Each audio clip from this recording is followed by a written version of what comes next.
Welcome to episode 29 of the Popanimecomics Lounge, where we are currently traveling back to the Kanto region on the Magnet Train. As my guest today is Veronica Taylor, the voice of Ash Ketchum. But before we arrive in our destination of Saffron City, I'd like to remind everybody, please follow us on Twitter at Popanimecomics, as well as on our website, popanimecomics.com, which features articles relating to anime, comics, and pop culture. And remember to subscribe to this podcast before you embark into this podcast. How were you first introduced to acting? Well, I always wanted to be an actor. I did my first play when I was 5, and then I did a lot of shows in elementary school, high school. In college, I majored in theater, and I went to grad school for theater, also for acting. I toured the country for several years with different shows, and I guess I've always been an actor. And what were some of the shows that you were in while touring the country? I've done a lot of Shakespeare. I was in Much Ado About Nothing and Midsummer Night's Dream. And then I've done Midsummer a few times, actually, with different companies. I did Little Women, also Treasure Island, and let's see, Nicholas Nickleby, Animal Farm. Those are shows I've toured with. And now, a good part of your career has been voice acting / voiceover work. Yeah, I do a lot of cartoons and audiobooks and commercials and, gosh, all kinds of things. It's really expanded in a nice way. I've been quite lucky. Now, growing up, were you a fan of cartoons or anime? Growing up, I was a big fan of Saturday morning cartoons, definitely. And I would watch them every Saturday with my brother. And I played soccer too, so in the off season, I could watch cartoons. But yeah, it's always been a big part of my life. And now, how did you discover that you could be a voice actress? I think acting stretches you in so many different ways. Especially in grad school, we worked on expanding our vocal range. You know, you can get up to like doing 2 octaves at the same time. So we were working on all kinds of things like that. And I've always been cast to play characters that were very different from myself. So I've stretched vocally and physically in many ways on stage. And then I guess it's just an opportunity came to me to audition for a cartoon. And then more opportunities came, and really sometimes don't know what you can do until you're asked. So I find most of the time during an audition, I kind of find ways to stretch in ways that I didn't even know. A good director can bring out, I guess, better voices, since we're talking about that, than you knew you had. And how did your theater background really help you to get into voice acting? Well, I think you have to be an actor if you want to be a voice actor, because voice acting is acting, but you don't have the luxury of using your whole body. So definitely everything I've learned from that, how to create a character, what your objective is, trying to figure out what the character is going for, where do they carry themselves, so where does the voice sit in the body. It's helped me to be able to read through a script quite quickly, so I can, in a matter of seconds, kind of identify what's going on in the scene, what do I want from the other person, where am I going, what are my goals. Also working on breath support. All of that stuff helps stage combat, because I do a lot of action scenes and I know how to do the moves. So I know where the breath goes, so it sounds more realistic, I guess.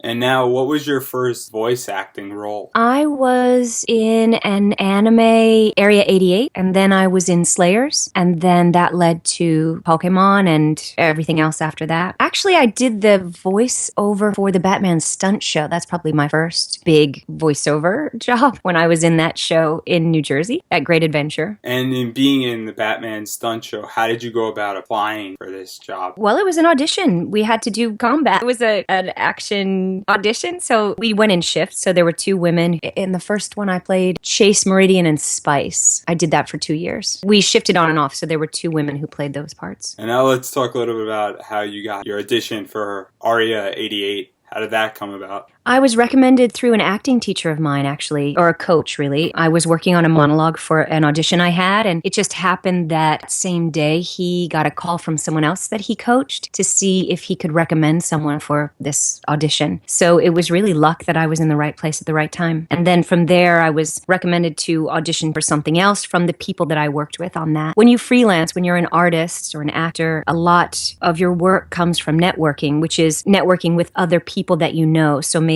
I would recommend an animator, maybe they recommend me for a voiceover job, I recommend other actors. You know, you kind of create your family. And you also mentioned you were involved in Slayers. How did you get involved with this project? Same, I was recommended from someone at Central Park Media because they had worked with me on Area 88. And now, the character you played, Amelia, how'd you get into her character? Well, the great thing about dubbing something is that you have the luxury of looking at the animated character and seeing how they move and what their facial expressions are. They had an idea for what they wanted the voice to be because someone else had been playing her before I got the job, and I think she had moved, so they needed to replace her. So there wasn't a lot of flexibility that I had. I think her voice really suits her. You can listen to the original Japanese in this case, and we based it off of that and then kind of who she is. And when you're watching her, I don't know, it just kind of comes out. It seems pretty natural. She's an amazingly positive character, and with her magic skills,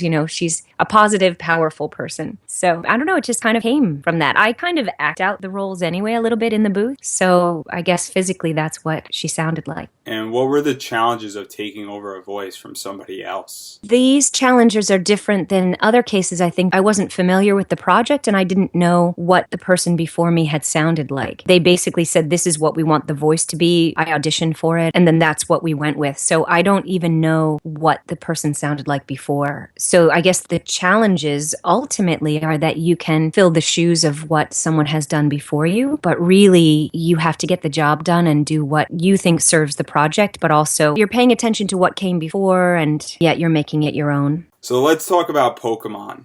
You were the voice of Ash Ketchum. How did you get that opportunity? All of my opportunities are just auditioning for things. So I happened to be working on Slayers when Pokemon came up. So because I was working on that, I guess they already knew me, so they asked me to audition. I audition either through people who I've worked with before and they ask me to audition for something else, or I audition through an agent and for people I don't know. Most of these shows came, luckily we had kind of a big family who was working on a lot of shows at the same time with 4 kids, and this was before 4 kids really kind of became who they were. But luckily I knew the people who were holding the audition, so they asked me to come in. Did you know how big Pokemon was going to become? I don't know if anyone did, actually. The only thing I had ever heard about the show was that it had given seizures to kids in Japan, and so it certainly didn't seem like a great thing at the time, but we got to see a bit of the show for the audition to get an idea of the energy of it and what the voices sounded like, and I love the color of it, I love the animation, I love the energy, just the style, and I loved the show, and then I was happy to be on it, but I had no idea other people would love it quite so much. And the stories of it are really, I think, what keeps it going. It's something that everyone can relate to. So I really think the stories, at least for the show, is what's kind of kept it going. The anime obviously gathered huge popularity. When did you know that you were going to be reprising your role as Ash for a second season, a third season, all the way up to about 8 seasons? We always found out towards the end of the season. So while we were working on the show, we never knew if it was going to go on or if we were going to go on. We would always find out towards the end of the year whether there would be another season or not. And while you were Ash, you were also Ash's mom, as well as many of Gary Oak's cheerleaders and the Pokemon Diglett. What were challenging about doing these roles while being Ash? The great thing about anime, again, with dubbing something, is that when we worked on these, we would do each character separately. So I would go through all of Ash's lines and then all of Ash's mom's line, all of May's lines, all through there. So there's no real way to kind of confuse the characters. Working on Ninja Turtles, we would do it more like a radio play, so we're all together. There's no picture for you to look at. That we would do all the characters as they came up. So it's very similar to doing an audiobook. Cartoons that are prelay, you do all at once, and so you really have to keep track of your characters in a different way. But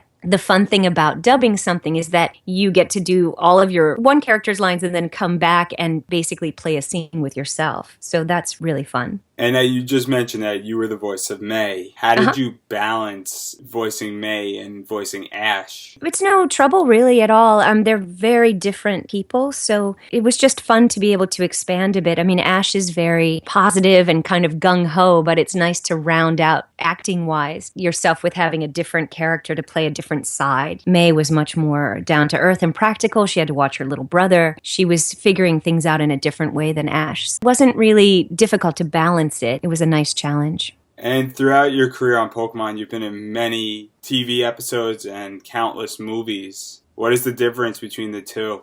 Well, I think the biggest difference is the story. You have 22 minutes to get a story out in, an episode in a series, but let's say an hour and a half to tell a story in a movie. So you have more time to flesh out the character and understand what's going on. And it's just more epic, let's say. Recording it was not that different. In the very beginning, we went to a bigger studio to record the first and second movies. But after that, we recorded them in the same studio. So it was all very similar. And do you feel that you have more freedom in one of them versus the other? No, I think it's absolutely the same.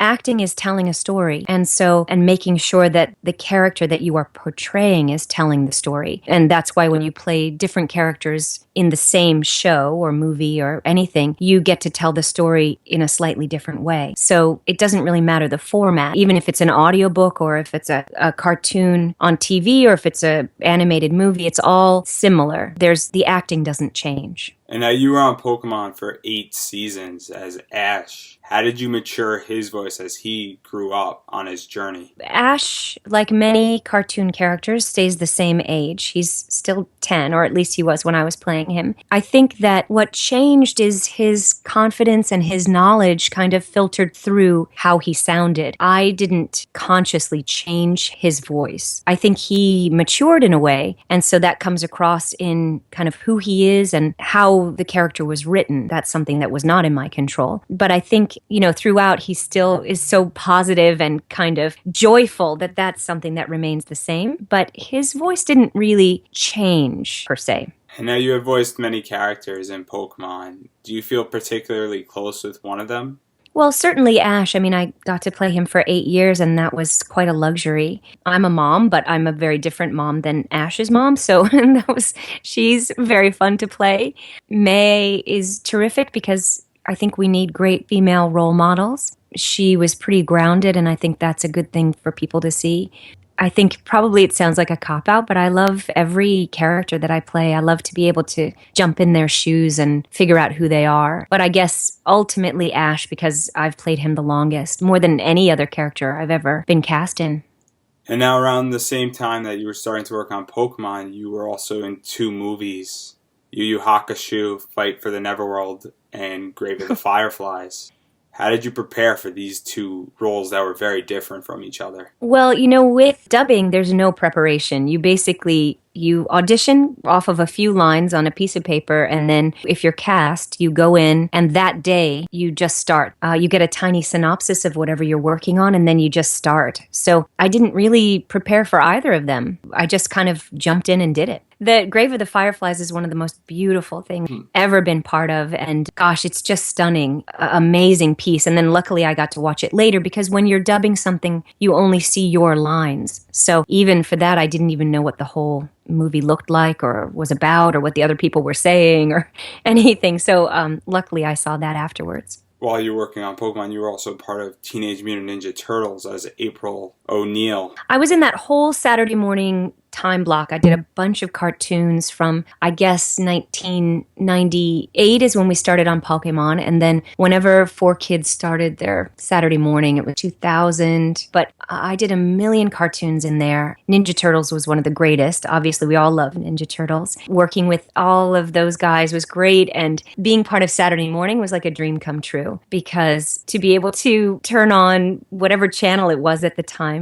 on the CW or on the Fox box and see all these great people that I worked with, all the cartoons they were on, and to be able to say, oh yeah, I'm working on that and that and that. And it was really extraordinary. It was an amazing time. And in continuing with 4Kids, you had the opportunity to work on One Piece as Nico Robin. What was that like, being part of one of the most popular pirate groups ever created? Oh, it was good. The thing is, I think you only understand the popularity if you are out talking to people about it or if you're reading a lot online. And I don't think I ever knew that it was that popular until somewhat more recently, actually. It was a really fun, weird show. I played a bunch of different characters, but Nico Robin was my main one on that. And who wouldn't want to be a character with 8 arms? I could use a couple extra myself in real life, but it was really fun. And to fast forward a little bit, in recent years, you've had the opportunity to work on Ikki Tosen, Mobile Suit Gundam, Unicorn, as well as the Origin, and Yu-Gi-Oh! 5D and Zekel. What was it like to work on franchise-type shows? Well, as an actor, everything is the same. I try to understand the characters and then play them the best that I can. In a way, it doesn't matter to me how big it is, let's say fan-wise, or how unknown it is. To me, it's more about really bringing the character to life. And sometimes you only have 3 lines to do that. Sometimes you have 100. Sometimes you're a tiny part of a bigger thing. Like with Gundam, my characters are small, but they run all the way through it. So my time in the booth is very limited, but they have an impact that I'm not quite aware of until I see the whole project. So with that in mind, I have to really be as present as I can to, and with the help of the director, of course, to really bring out the character so that perhaps that performance can last through all the scenes that I'm not in. It resonates throughout. You know, obviously I know about Gundam,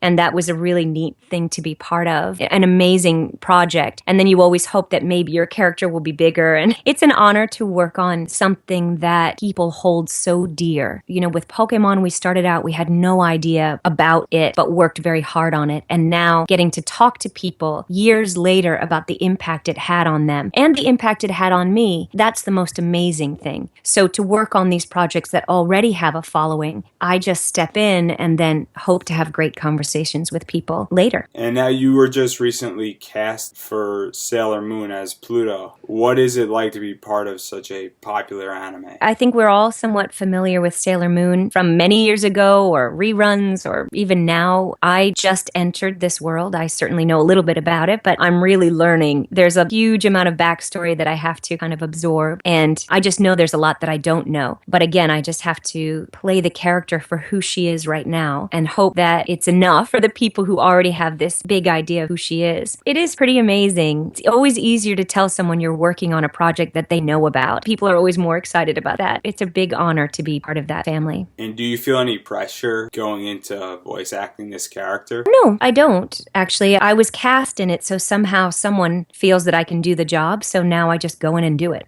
And you also have been in recently some American cartoons, such as Astro Blast. I play Sputnik on Astro Blast, and she's a very cute, very smart pig. There's 5 animals in space. They run a smoothie shop up there. And I think it's a really great, energetic show for kids. It teaches you great lessons, but it doesn't talk down to the kids at all. It's really super fun. Out of this world, you know? And now to talk a little bit about the industry. You've been part of the industry for over 10 years. To date yourself. Slayers, we started in 1995. So I've been doing animation for a long time. How has the industry changed from when you first entered to 2015 and going onward? There used to be so many more cartoons in New York, and now there are so many fewer. So I've moved to Los Angeles, so that's changed. There's a lot of animation here. You know, it's a hard thing to kind of break into a new family, let's say. I think a lot of the roles in animation have changed, and they change and then they change back. So there was a big push for very big, broad, cartoony voices, and then often now people want kind of natural sounding voices. It all kind of goes and circles around, and I think there's a big thing in kids' cartoons to have crazy, fast-paced, short spurts of action, and before it used to be a little more meandering, let's call it, so that you would have more of a story in a kid's cartoon. I prefer that. For me as an actor, I think it's always the same. You're just trying to audition and work hard and hope you get cast. And in that sense, nothing has really changed. You're still out there every day beating the pavement, trying to find work. And do you feel the audition process has changed? Well, I do a lot of auditioning from home, whereas before I would go into the studio. So I think going into the studio has its benefits because then you're actually meeting people and talking to them, and you can really hear from a casting director what they're looking for in the character. But now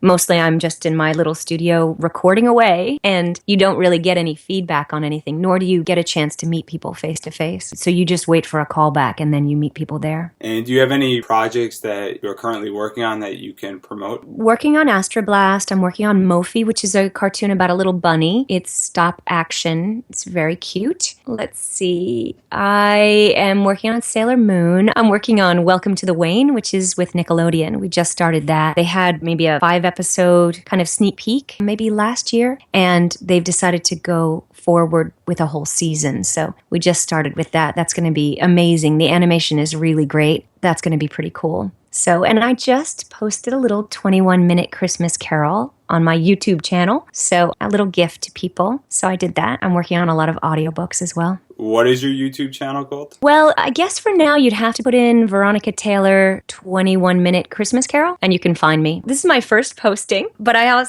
posted it at Facebook, The Veronica Taylor, and my Twitter is at The Veronica T. So you can find it. And do you have any conventions that you're going to be attending in 2016? I'll be at OhioCon the third weekend of January. And then I have a bunch of different shows throughout the year, but I'll post those on my Facebook page. And then finally, before we get into promos, what advice do you have for people who want to get into voice acting for anime or television? The first thing to do is, if you want to be an actor, I think do as much as you can acting-wise. You want to take classes, you want to stretch yourself, volunteer, do whatever you can to get the most experience. When you are auditioning for anything, you often don't have a lot of time to prepare. So those skills really come into play. You want to create a little 1-minute reel that showcases what you do so that you have something that you can email out to people. And then, if it's what you want to do, just persevere because there are many closed doors, but you just wait for the one that opens and then step through. And then finally, do you have anything you'd like to promote?